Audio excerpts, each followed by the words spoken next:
Hello and welcome to the Quiet Light Podcast again. I'm Pat Yates. Today we have a great conversation about things everyone hates, which are lawyers and legal information. I don't know anyone that enjoys doing it. Even the lawyers probably don't really enjoy it, but I have a tremendous lady today. Danya is joining us from Motiva Business Law, Danya Shakfeh, and she has a great business law practice built up that focuses really on M&A. They talk about franchises, but they also help you in M&A and corporate formation of your business. It's really incredibly important to talk to someone like her when you're getting ready to either start a business or thinking about selling it, because there's so many pitfalls, trademarks, patents, legal certification for tax clearance and things like that that have to happen when you're doing a transaction, selling a company, or especially starting a company. So I'm anxious to hear from Danya some of the things that she views as big pitfalls that can happen in M&A process and how it can hurt your sale if you're trying to sell through Quiet Light. Obviously, as an advisor at Quiet Light, I tell all my clients to make sure they look and get their trademarks in place, any patents, any old legal documents, any suits or anything that could be there, all that stuff released before they get in to sell it. So I'm really anxious to hear what Danya says are some of the biggest things for you to concentrate on in the legal realm for your business or your acquisition or selling your company for that matter. And again, if you need anything from Quiet Light, you can check out our listings on quietlight.com. You can always email me anytime at pat@quietlight.com. I'm excited to talk to Danya today. Let's get right to it. Danya, it's great to have you in the Quiet Light podcast today. How are you? I'm good. Yeah, thanks for having me. I'm excited. Yeah, I'm excited too. I know we're going to talk about something everybody loves, which is lawyers and law. Nobody doesn't like talking about lawyers, right? Because you're I know. Yeah, I know. No one ever gets upset with that. But again, we're with Danya Shakfeh today with Motiva Business Law. And I'm super excited to talk to you about this because I think that a lot of people really underestimate how much the legal side of this, if you do some preparation or if you understand going into some of the things when you're either selling a company or preparing to sell it, there's a lot of pitfalls. So why don't you give us a quick overview of you, where you're from, and maybe a little bit about Motiva Business Law? Sure. So I established my law firm in 2010. And I've been focusing more on the merger and acquisition side in the past 3-4 years. We are based in Oak Brook, Illinois, which is a suburb of Chicago. Right now I have a staff of 4 people. So I have an associate and a client manager, and someone who helps with my marketing. And we just really believe in helping entrepreneurs take care of that legal stuff, or so that they can actually focus on their dreams. We see so many times these like business owners have these dreams and their visions, and then it all goes down the drain when there's a contract or a lawsuit or something like that going on. Right. So we help prevent that. So let me ask this: Is the old adage that an ounce of prevention is worth a pound of cure in your kind of situation? Is it better for some people to come in and get that evaluation of where their legal status is with everything in their company prior to selling, or is that something you suggest they do right when they get ready to list? Oh, absolutely. In the legal world, especially because being in court is so expensive. You definitely want to do everything the right way beforehand. And, most experts will tell you to start preparing for the sale of your business at least 2 years before you want to sell. Wow. Because when a buyer, and you want to deal with a good buyer, right? You don't want someone who has no idea what they're doing, and then they buy your business and then they kind of get buyer's remorse and then they come after the seller because they want to look for someone to blame. So as a seller, if you have all your ducks in a row, you're less likely to have any problems after, because people want to sell their business for a reason. And then they certainly don't want to sell the business and then 6 months later they're in court or they're getting a letter from the buyer or something like that. So I would say to get your numbers in order, get your marketing in order, get all your contracts in order, and almost pretend like someone is going to buy your business then and see what that process would look like. It's really great advice. And it's surprising to me you say 2 years, because we try to prepare a lot of our sellers at Quiet Light, hopefully a year and a half ahead of time, but 2 years ahead. So tell me, in that process, let's say someone today said, my goal is to sell in 2025. Where do they start with you? What are the first things you look for to make sure someone's protected? That's a great question. I would actually start with the numbers. Make sure you have proper bookkeeping and that your accounts are reconciled and you actually know your profits, margins, and that first of all, that your business is even making money. Especially if like you want to make sure it's even making money in such a way where the seller is not involved. Meaning that if the seller were to sell the business, is it as if the seller is not there because the buyer wants to buy the business? If it's the seller kind of has to still be involved for the business to make money, then it's not really going to be a good buy for the buyer because the Right. idea is that the seller is not going to be there anymore. So make sure your numbers actually that they also like match up with your tax records. Meaning if you're claiming a profit on your profit sheet and your taxes are saying something different, that's going to be a huge red flag. And that can take some time to fix if you have any problems. If you need to get your business profitable, it could take a while, a year or two, depending on the industry and the size of your business too. That's the first thing I would do. The second thing is to make sure that your processes and procedures are documented. It's not really a legal thing, but if you want to think about it, when a buyer is buying the business, they don't really want to call the seller and be like, hey, how do I do this? Or what does this mean? So you want to make sure that the way that you run your business is documented, and that could take some time as well. And so when you have that in a row, then you can give that to the buyer, and the buyer can just take on the business, like as if they're just, you know, or excuse me, like the seller. And of course, make sure your contracts are in order. Like a if you have like a gentleman's agreement between your vendors or something like Sure. that, like get those in order because that's going to be a form of value when you sell your contracts.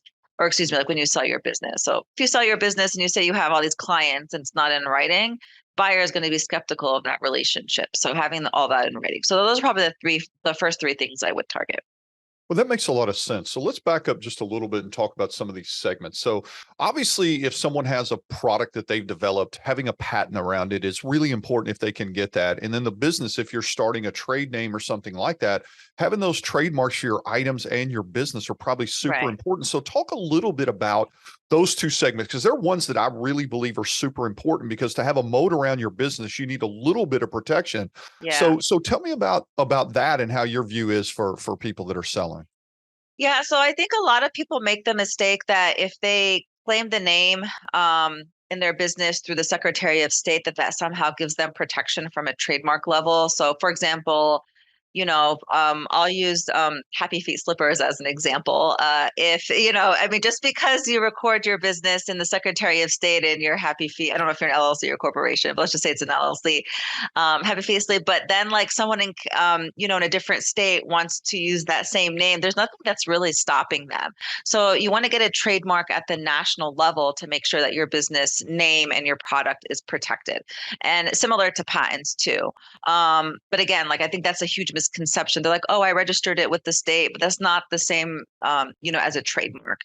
Um, and then so that's a big, and then also just to make sure that your trademark is sufficient protection. If you try to do the trademark on your own and it's not properly classified or something like that, then you don't want to end up having a problem with another, uh, like a third party business that has a similar name. You want to make sure that it's all protected.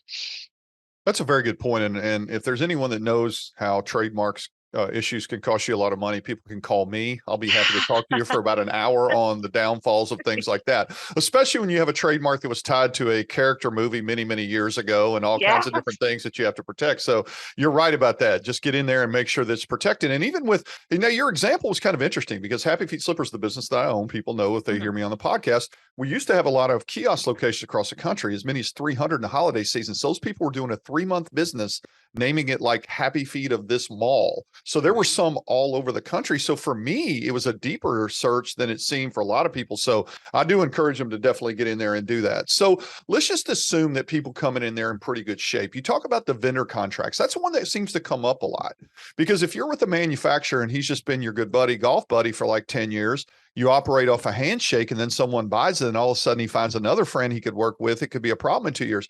So why do you see that important? And what are some of the pitfalls you've seen if people don't have that in place? Yeah. So first of all, if you have a ongoing relationship, I mean, let me just kind of think this through. Um, you know, if you're buying the stocks of the business, meaning you're buying the business itself, right, instead of the assets, and you have a vendor contract, or excuse me, a non-contract vendor relationship, You don't want, first of all, you don't want that vendor to come Right. and sue the new buyer or the company for potential breach because of a contract that they thought was in place that maybe it wasn't. Another way to, or so that's one problem that could happen. Another problem is if that the seller has a good relationship with the vendor and perhaps they're getting a special pricing or a special deal. And so the buyer takes that into account when they buy the business. But because there's nothing in writing to reflect that, like once you have that new buyer, the seller might, or like that new vendor might say, well, I don't really want to give that special, discount or pricing anymore to this new buyer for whatever reason. And Right. then the new buyer has to find something for a higher price. So those are just two examples that I can think of too. You brought up a very good point, one that I actually wouldn't have thought to talk about early, but let's go ahead and talk about that stock versus asset, because that's a huge Sure. thing, especially when you get into diligence. So the listeners out there, if you have a business, and one thing she mentioned, I'll give a practical example. I had a company that was doing an Amazon business that was vendor central, and the contracts and some of the other contracts were based on the corporation name. So in the end of the Hmm. day, to not have problems like you talked about, Danya, we sold it as a stock sale, which if people don't understand that out there, if you're a new listener, an asset sale, you sell the assets of the business, but you keep your corporation. So you have XYZ corporation that you own, you sell your Yeah. Amazon store, but you keep your money in the bank, whatever it is, and you keep your corporate entity, and then you either close it down or do something else with it. In a stock sale, it switches where you sell XYZ corporation to the new buyer and they assume all the legal liabilities going forward, which is a much more risky transaction for the buyer, but it many times has to be there for contracts. So maybe talk a little bit about that. I mean, how important that part is, right? Do you mean like the to know the distinction? Well, I guess that is just a distinction of what we just talked about. So in her Yeah. example, that's a perfect example of that. So when you go into this and you're starting to look at buying out those contracts, what are the risks that you see? Obviously, it's the taxes for the last 3 or 4 years if you're buying a Right. stock sale and you're buying someone's entity. What are other things that buyers might want to think about when they're looking to move to a stock sale? Right. So, any potential lawsuits, that's usually the first thing that we look for because if the target company has all that liability or like a potential lawsuit, then it could come after, or like that third party can come after the same company, but like with the buyer, um, like is now going to be responsible for that. Also, any potential compliance issues with the government, any licenses, those are probably the two biggest things. And then I can't really think of anything else. Like, yeah, it would be like the compliance and the breaches of contract, or if it's like a manufacturing, then you want to look into product liability and make sure that everything is up to par. That's So, great. yeah, So let's assume there's some listeners out there that are just looking to acquire their first business. They've never had one. They're working there. They're driving to their 9 to 5 right now, and they're deciding in a yeah. year they're going to buy a company. So a lot of times, getting started on the right foot is the best way to do this. So company formation. Let's talk a little bit about that. So if someone is wanting to say, "I'm going to buy a company. I'm going to start this." Why should they come to an attorney to get all this formation stuff done? Because I know a lot of people think, "Well, I can just click on it online and find it," but they may Yeah. not know the pitfalls of doing that on their own. Right. So, probably choosing between a corporation and an LLC is the biggest one. I think a lot of people either think they're the same, or they'll go to their accountant and their accountant will pick one. I still see a lot of mistakes. I think people now are wising up, but also just choosing between an LLC and a corporation. And also it's state specific. So I'm licensed both in the states of Illinois and Florida, and they actually have different risks for a single member LLC. In Florida, a single member LLC does not have the same protections as they do in Illinois. So you want to make sure that you are picking the right entity. Also, for tax purposes, you want to make sure it's correct. A lot of people are actually surprised to hear that an LLC can be taxed as an S corp. Because some people come to me and they say, should I be an LLC or should I be an S corp? And I'm like, well, you can actually be both. Um, and so you have more tax flexibility with an S corp. So if you're an LLC, tax is an S corp. Or she's like an LLC, um, has more tax like options. But if you choose a corporation, you don't have those same flexibility. And so sometimes I have to ask my clients if they want to switch, which in some instances you can if it's not too too late. So that's one thing. Two, if you have multiple business partners, you want to make sure too that that the corporate entity is properly reflected and the terms between like the business owners are clear, especially now with the new Corporate Transparency Act that's coming in 2024. You especially want to document who has what authority, because it's going to matter if you want to comply with that new law. So those are the major pitfalls, like tax and choosing the right entity for the purpose of liability. That's great. So everyone starts out the right way by coming to you and figuring out what Yep. entity they need. Make sure that you file all the docs, because there's little state laws in other places and maybe province and towns that people may not think about. So coming into Yeah. you for a few hours of work is going to get them started off in the right way. Mm-hmm. So that part's fantastic. So let's move to a little bit of maybe the M&A side of this.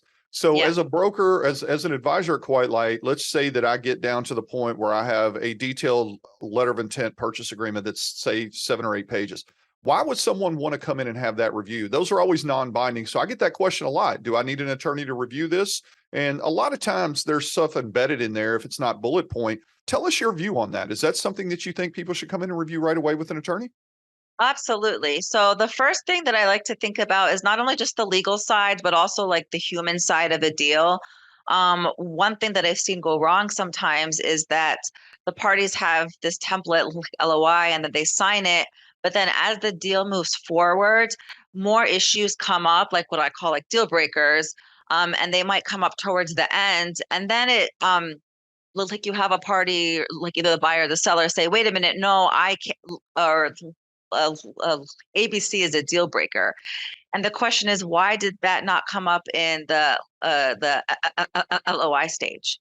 And so that kind of sours, like the goodwill, and the Yeah. parties start to lose trust. So that's kind of the human aspect of having a lawyer come in early and to make sure that everyone knows what their deal breakers are, like early on. The other aspect too is that I've seen some LOI templates actually act as binding agreements. So I wouldn't assume that they're non-binding. So one template that we saw was actually pretty binding, and there's not much we could, do to get out of it. So when things started to sour, we had less options on, on like either side. So that's one thing too. And then the last thing I would point out is that there are some parts of the LOI that are binding. On the buy side, it's, like you want to have something called a no shop clause, which is basically it tells the seller to not offer the company to another party for sale, like while the current parties are still like negotiating and doing their due diligence. And that part you can make binding, even though the rest of the LOI is not binding. And of course, on the sell side, you probably want the confidentiality clauses to also be binding. So some parts of the LOI can be binding, and you want to know like which parts are and which parts are not. That's really, really good advice. So let's say we get past the LOI point. That's when everyone gets Yeah. super excited. Everyone gets warm and fuzzy, but we're still not at a position where everything is actually done. So we go through the diligence process and everyone knows they check all the docs, everything, dot the I's, cross the T's. And then we get down Right. to where we're at the asset purchase agreement level. And this is where the rubber sort of meets the road, because nothing really matters until you get to that point as the final agreement. Right. Maybe talk through your approach to that. I know that, let's say you're a buy side attorney, obviously you're going to be fighting for that. Let's say if someone is the seller, what things do they really need to watch out for in the asset purchase agreement if they're selling their own company? And maybe conversely for buyers, what do they need to look at?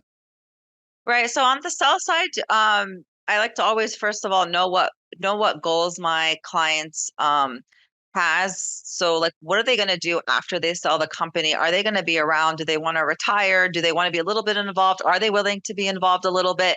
And so we want to, for example, if the buyer would like the seller to help transition the business to the buyer, then we want to map out a clear transition agreement, and like if the seller is going to get paid, separately, and to what extent are they going to be available. And also we want to make sure on the sell side that there's going to be no liability whatsoever. The seller can go and retire in the Cayman Islands or some other jurisdiction where like no There you one's go. going to bother them. So we don't want any calls or emails after that or potential suits. And so we look at the due diligence really carefully, see if there's any potential liability and how we can help the seller get out of it or cover themselves. On the buy side, similar, of course, like the buyer wants to buy the business. They really don't want to be calling up the seller after anyway. It's not something that they want to do, but they don't want any issues where they'd have to contact the seller. Like, wait a minute, we found out that there is this lack of compliance, or now I'm getting a letter from the state about this or taxes. So you want to put the terms in the agreement that the buyer has like a self-help remedy. So I like to encourage, like depending on the size of the deal, something called an escrow agreement where some money of the purchase is going to sit like in a third party accounts, and the buyer, if they have to, or like if there's a problem with the seller's, disclosure, something Right. like that, instead of having to sue, um, they can tap into those funds. So those are the ways I would look at it, depending on which side I am. Yeah, that's a really good point. You have the ability to mitigate some legal issues by holding escrow and things of that sort. I think people, Right. a lot of times, don't you believe it's better for both parties to be sort of positively interacting on each side when the sell person, the buy person have different attorneys? It's better to try to work interactively to try to solve things versus sort of standing tough, don't you? I mean, how do you approach that? It's hard because Uh, you want to protect your that's a client, yet you want the spirit of the deal thing to be right too. that's a great point. Some attorneys take this process as kind of adversarial. I've seen that. It's a struggle when the other attorney is looking at you like an enemy. I really try to be like, listen, we all want the same Right. goal, is to get this deal done. Obviously on the buy side, sometimes I don't necessarily want to get the deal done because it might be a really bad deal. But assuming that the deal is a good one, we have the same end goal. So the best thing that I can do is just remind the other attorney like, hey, look, we're on the same side. But I think like when you hire your lawyer, just talk to them and ask them what their philosophy is. You don't want someone who's treating transaction like it's a lawsuit. And if you start to see your lawyer get too aggressive, have a conversation with them and say, listen, like, I don't want to turn off the other side with your really aggressive language. Let's try to remember like why we're here. Otherwise, yeah, I'm, a huge proponent of disclosures and just being honest with each other and like finding a way where everyone is, satisfied. That's a very good answer. So again, we're with Danya Shakfeh with Motiva Business Law. So stepping forward, are there things that we haven't covered? I mean, I know that no one likes you. We know that. Nobody likes lawyers at all. We didn't ever talk about that part. You're not very nice people. But other than that, what other things do you think is important to think about when you're getting into a transaction M&A other than stuff we've covered? Anything at all?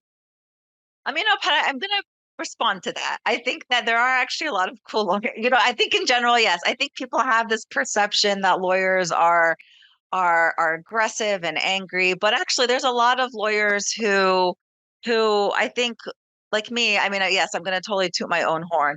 That want really to move the deal forward. We're not looking to be adversarial. I would find a lawyer who maybe focuses on transactions. Sometimes if you get a lawyer who does both litigation and transactions, they might kind of have the wires mixed in their head, which is fine. But I think knowing that there are lawyers out there who I think, especially in the newer generation, have a different philosophy. We do want to stick out and be different. I'm wearing a pink blazer and not a black blazer.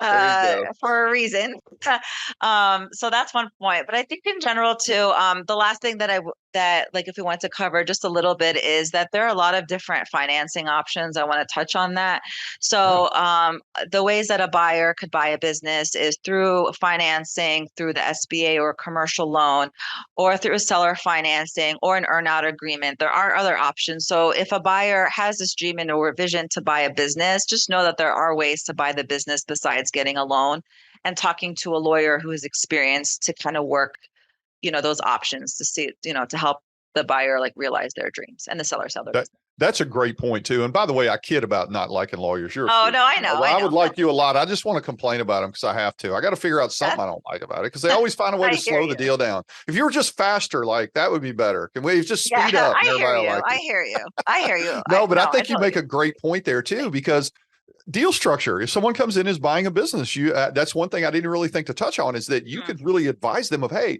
if you're $200,000 short, maybe ask for a seller note in this period of time, something aggressive. Maybe they make more money on the back end. I'm sure that there are structures that you've seen that you could help them understand how to approach Yeah. a seller, correct? Yes, yeah, absolutely. So like through like seller financing or an earn-out agreement, like those are the two ways that, or through the seller and buyer, like without involving, a bank. That's great. So, is there anything else? I know we're coming towards the end here that you would like anyone to know about Motiva Business Law. Tell them how they can get in touch with you and maybe some of the Sure. services you provide.